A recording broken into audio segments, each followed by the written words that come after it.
Hey guys, welcome back to the channel. कैसे हैं आप सभी। आज हमारे साथ एक ऐसी बाइक खड़ी है जो कि सबसे ज़्यादा पावरफुल है भाई। अगर आप KTM की कोई बाइक देखते हो जो कि इंडिया में अभी तक अवेलेबल हो, 790 आती है बट शायद वो डिसकंटिन्यू हो गई है। जब आएगी जब बात अलग है, बट फिलहाल अगर स्टिल डेट देखें तो भाई ये एक ऐसी पावरफुल मशीन है जो कि सबकी ड्रीम बाइक में से एक रहती है कि भाई छोटी बाइक की बहुत चला लिया, अब एक बड़ी बाइक को मतलब ओन करके देखते हैं कि कैसा रिस्पॉन्स रहने वाला है या फिर जो भी चीज़ें हैं।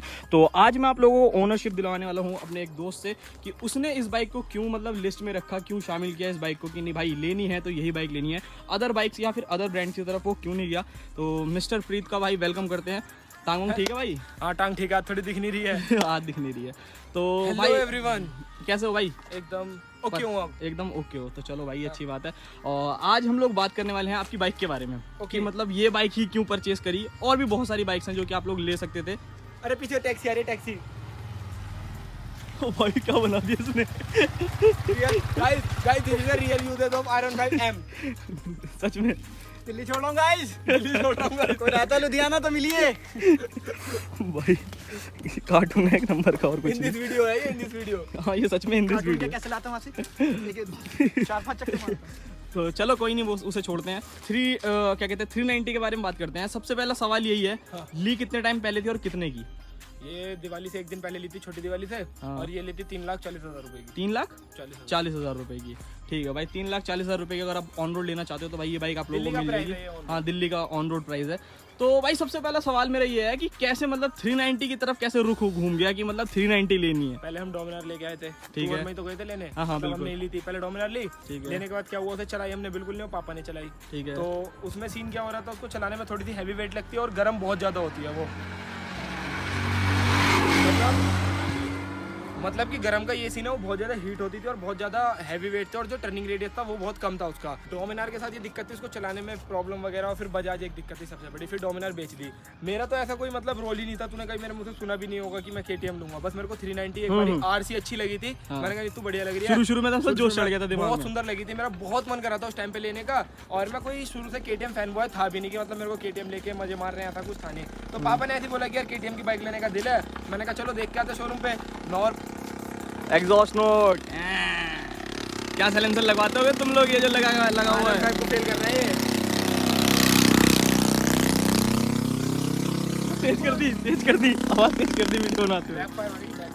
तो फिर मतलब पापा ने मेरे से बोला कि KTM की बाइक लेने का मन है उनको, काफी सारी बाइकें दिखाई, और ये वैसे यूजुअली चलाते भी इसको पापा ही है। मैं तो R15 चलाता हूँ, पापा की बाइक है ये वाली। अच्छा। और तो फिर उन्होंने कहा चलते, मैंने कहा चलो शोरूम चलते देख के आते हैं। हम शोरूम में गए, हमने कहा भैया टेस्ट ड्राइव करा दो। तो KTM वाली टेस्ट ड्राइव कराने से पहले पता क्या कहते हैं कि आपके पास लास्ट बाइक कौन सी थी? मैंने कहा भैया डोमिनार थी 400, और अभी करंटली मैं R15 भी चला रहा हूँ, मतलब यूज कर रहा हूँ। तो उन्होंने कहा ठीक है आप टेस्ट ड्राइव ले लो। मतलब कि वो ये देखना चाहते हैं कि आप बिगिनर तो नहीं, जिससे कि आप उनकी बाइक लेके जाओ, गिरा ना दो, बाइक तो उनकी टूटेगी, और एक तरीके से ये भी कह सकते हो कि यार आपको चोट भी ना लग जाए। ठीक है। तो फिर हम गए, हमने बाइक चला के देखी, और पहले मैंने पापा को बोला था 250 ले लो। तो उन्होंने कहा यार जब मैं चीज ले रहा हूँ तो डेली थोड़ी पैसे खर्च करूंगा। जब अब मैं 2,70,000 रुपए, 65-66,000 रुपए 250 पे खर्च करूँ, और 50-60-70,000 रुपए ये महंगी थी। उन्होंने कहा भैया लेंगे तो टॉप मॉडल लेंगे, थोड़ा पापा की प्रोस्पेक्टिव रहता है कि लेना तो टॉप मॉडल लेना है। अच्छा एक बात बता, कार भी टॉप मॉडल है, ये भी टॉप। हाँ बिल्कुल।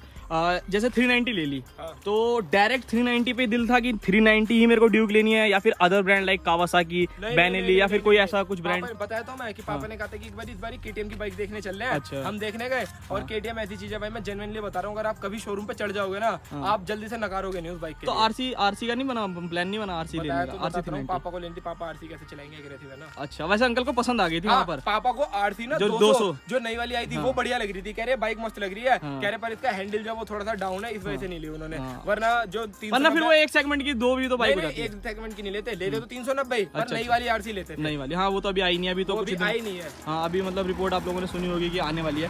तो ये बाइक है भाई, क्या कहते हैं अभी तक मतलब कितने टाइम हो गया? 6-7 महीने तो हो ही गए होंगे। 6-7 महीने हो गए। बाइक के साथ प्रॉब्लम्स क्या क्या आपको फेस करने को मिली है? तो जेन्युइनली बताऊं तो एक भी प्रॉब्लम नहीं है अभी तक। एक भी प्रॉब्लम नहीं है? नहीं, एक भी नहीं है। कुछ भी नहीं। जिस वजह से मेरे को शोरूम जाना पड़े, जिस वजह से मेरे को मैं ये कहूँ कि यार हट इनने मूड खराब कर दिया, ऐसी कोई प्रॉब्लम नहीं है। कोई भी प्रॉब्लम नहीं है? एक भी नहीं है, जेन्युइनली नहीं है। तो क्या कहते हैं ये बाइक है भाई पूरी तरीके से फीचर लोडेड, हर वो फीचर आपको मिल जाता है। तो इसके अंदर बहुत सारे फीचर्स आते हैं। कितने फीचर्स आपको ऐसा लगे कि बहुत ज्यादा यूजफुल हैं, और कुछ फीचर्स जो कि आपको बिल्कुल ही ऐसा लगा कि मतलब कुछ खास नहीं है?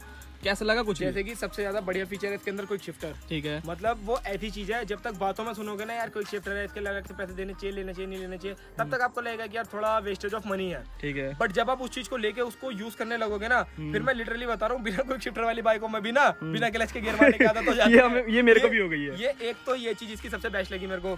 दूसरा क्या है, देखो मेरे पास इंटरकॉम है, मेरे पे हेलमेट में मैं इंटरकॉम यूज करता हूँ, पर्टिकुलर हर बंदा यूज नहीं करता है, तो जो ब्लूटूथ कनेक्टिविटी वाला फीचर है वो मुझे लगता है और बंदों के लिए यूज में आएगा। मैं उसको इसलिए कनेक्ट नहीं करता हूँ कि पहले फिर यार इससे कनेक्ट करना पड़ेगा मेरे को, और फिर उसकी जो सिंक है फिर मेरे को उसे इंटरकॉम से करना पड़ेगा, तो काम लंबा हो जाता है, और वैसे आजकल आलसी इतने ज्यादा है तो मैं उसको यूज ही नहीं करता हूँ। मगर वो चीज बड़ी मस्त है, क्योंकि उसमें सबसे बढ़िया चीज पता है क्या है, अपना गाने की आवाज भी इन बटनों से, ये जो यहाँ पे आप पास से दिखा दो एक बार, ये वाले जो बटन है ना, मैं चाबी ऑन करके भी दिखा देता हूँ, इन बटन से गानों की आवाज भी कंट्रोल हो सकती है, इस बटन से कॉल अटेंड हो जाएगी, इस बटन से कॉल कट हो जाएगी। देख मैंने ऊपर का दबाया तो ये 1 मिनट जनरल इन्फो के नीचे का दबाता हूँ, ये देख म्यूजिक का ट्रैक आ गया ना, पूरा यहाँ गाने का नाम भी लिखा आएगा, गाना आगे पीछे। तो मतलब फीचर इसके अंदर जितने हैं मोस्टली सारे यूज के हैं, कोई मतलब यूजलेस फीचर अगर कहना है ना तो आप एक ये कह सकते हो कि ब्लूटूथ कनेक्टिविटी, मतलब यूजलेस नहीं बोलूंगा, ठीक है यार, अच्छा है। बस KTM की एक हरामी बनाए यहाँ पे, नेविगेशन देते तो है इसके अंदर, मगर कहते हैं प्ले स्टोर से 800 रुपए की उसकी ऐप खरीदो। अच्छा, कौन खरीद रहा है? बिल्कुल, उससे बढ़िया क्या कहते हैं 800 रुपए में 200 रुपए मिला के मोबाइल फोन होल्डर ले लो। बट मैं पर्सनली वो चीज मुझे अच्छी नहीं लगती मोबाइल फोन। अच्छा, चलो ठीक है, कोई नहीं।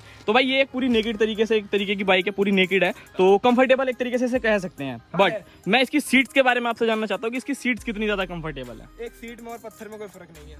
ये सच में? बिल्कुल। कितने किलोमीटर तक चला सकते हो, कितने किलोमीटर तक झेल सकते हो मैं कहूँ तो?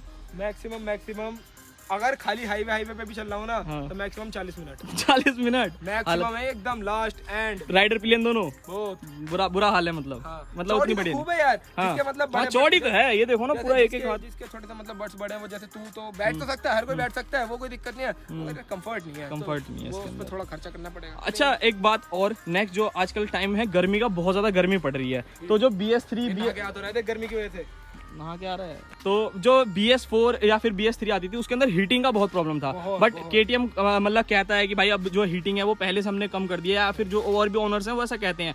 तुझे क्या लगा, मतलब रियल लाइफ में इतनी गंदी गर्मी में? कर दी हीटिंग का भाई, देखो ये है कि मतलब आगे की तरफ हवा जाती है, जैसे कि मैंने बताया था, जो 20% हीटिंग है उसमें ये है कि भाई देखो 400 सीसी का इंजन है, बहुत ना के बराबर, मतलब थोड़ी हीट आती है, बहुत थोड़ी सी आती है, इतनी है कि पता भी नहीं चलेगा, झेल लोगे। ठीक है, चलो भाई। और मैं ये बात इसलिए कह रहा हूँ क्योंकि मैंने ऑलरेडी एक पहले 400 सीसी चला रखी है, जो बंदा शायद फर्स्ट टाइम चला उसे ऐसा लगेगा कि इतनी गर्म क्यों हो रही है, भैया 400 सीसी इंजन है, बड़ा है, हाई कॉम्प्रेशन इंजन है, तो गर्म होगा। अच्छा, उन लोगों के लिए क्या सजेशन देना चाहोगे जो बंदा पहली बार में ही 390 को ओन करना चाहता है, मतलब उसने कभी भी इतनी पावरफुल बाइक ना चलाई हो? लोगों के लिए कुछ सजेशन नहीं है, सिर्फ एक यही सजेशन है, बस दिमाग में एक बात बिठा के रखें, थ्रोटल आपके हाथ में है, आप थ्रोटल के हाथ में नहीं हो।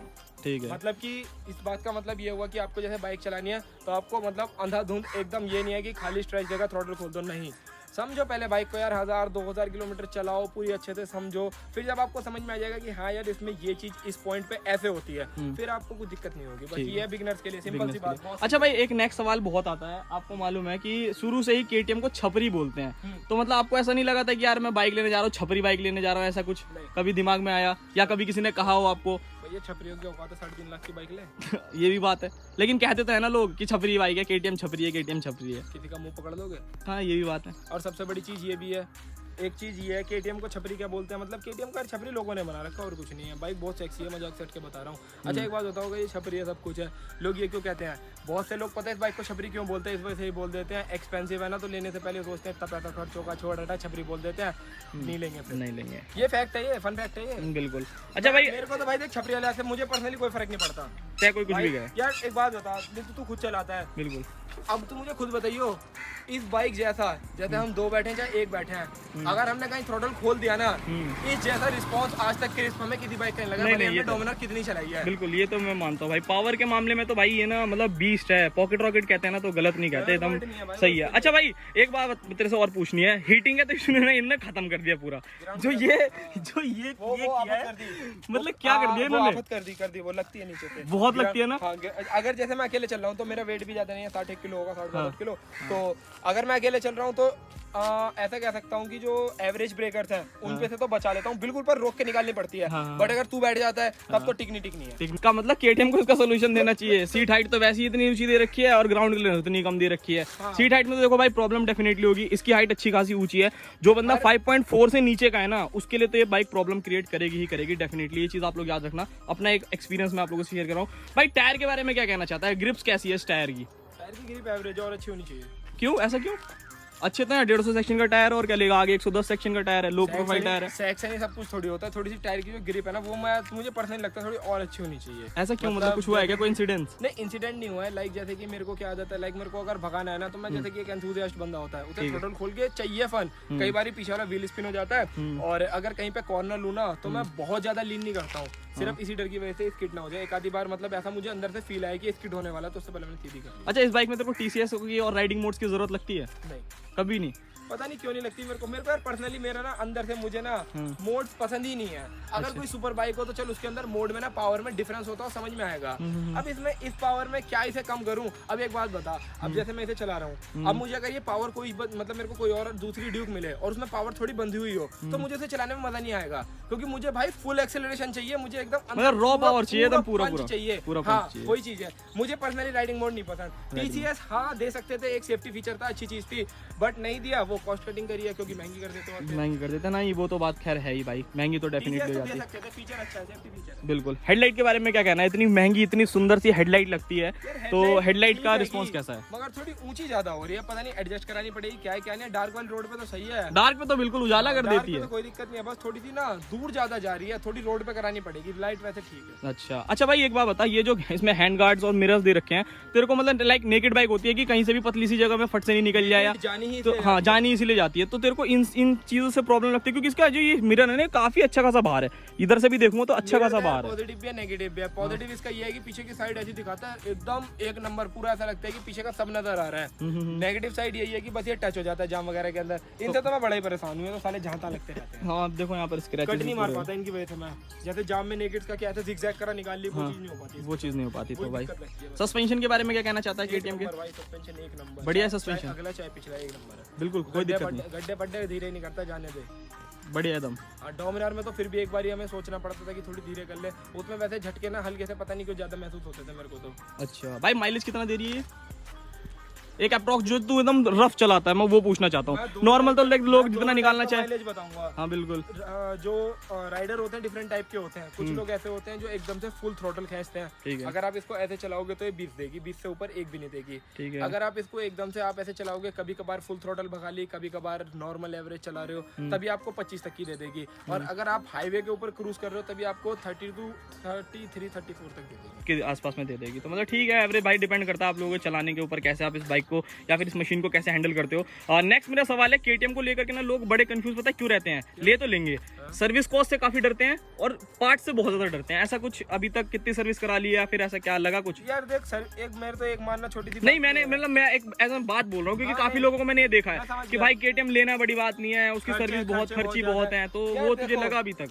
खर्चे बहुत ज्यादा, मैं तो नहीं बोलूंगा खर्चे बहुत ज्यादा है। मेरे को पर्सनली अभी तक इसका कोई भी खर्चा नहीं लगा है। लाइक अगर आप देखो भाई, एक 3 लाख की बाइक खरीदो, चाहे आप एक 2 लाख की बाइक खरीदो, चाहे आप एक 70-80 हजार की स्प्लेंडर खरीदो, सर्विस आपको हर किसी की करानी पड़ेगी। बिल्कुल। अब 70-80 हजार रुपए की बाइक है तो उसकी 500-700 की सर्विस होगी। 2 लाख की बाइक है तो 1000 रुपए की सर्विस होगी। अब 3.5 लाख रुपए की बाइक है तो इसकी 2000 रुपए की सर्विस होगी। बस वही थोड़ा सा प्राइस का डिफरेंस आता है, इससे ज्यादा कोई डिफरेंस नहीं है। हालांकि जब कभी कल के दिन को पार्ट्स डलेंगे, जैसे कि मैंने शायद से सुना है इसके फ्रंट के अगर मैं डिस्प्ले डलवाता हूँ तो शायद उनकी, क्योंकि ये सब चीजें तो घिसने वाली हैं, ऑब्वियसली बात है, जितना चलाओगे 1700 रुपए के आसपास है। 1700 रुपए की? हाँ, अच्छा। पर अगर मैं उस पर 1700 खर्च करूंगा ना तो मुझे ये पता है अगर मैं 150 पे या 155 पे भी इसकी आगे की डिस्क ब्रेक दबाऊंगा तो मुझे ऐसी फीडबैक देगी ना इसकी ब्रेक, मेरे को 150 से 100, 80, 90 आने में टाइम नहीं लगेगा। ब्रेकिंग मतलब अच्छी है, आपका कहने का मतलब है ब्रेकिंग एक नंबर है। हाँ, मतलब केटीएम को जो एक्सपेंसिव कहा जाता है, केटीएम का ये सीन है कि एक्सपेंसिव के मामले में थोड़ा सा ये कह सकते हो कि अगर इनकेस कभी फॉल हो जाता है तो जो पार्ट्स हैं वो थोड़े से एक्सपेंसिव साइड रहते हैं। गियरिंग कैसी है इसकी?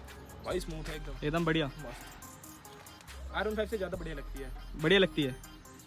R15 से बढ़िया किस वे में लगती है, लाइक जैसे गियर डालोगे ना तो जो ट्रैवल है वो स्मूथ होता है एकदम। अच्छा, और कोई वैसे इस बाइक में फीचर की कमी लगती है तेरे को, किसी ऐसी फीचर की कोई ऐसा लगता हो, या फिर कोई ऐसी चीज जो जिसे तू चाहता है कि नहीं यार ये मेरे हिसाब से थोड़ी और अच्छी हो सके, कुछ ऐसी कोई चीजें हैं इस बाइक में पूरी? एक चीज हो सकती है क्या? अगर KTM इसका जो हैंडल ड्यूक 200 में नहीं आता छोटे वाला, उस टाइप का स्मॉल इसमें लिटिल हैंडल आ जाए तो भाई साहब फिर तो ये बहुत मतलब एक्सट्रीम लेवल की खतरनाक चीज हो जाएगी।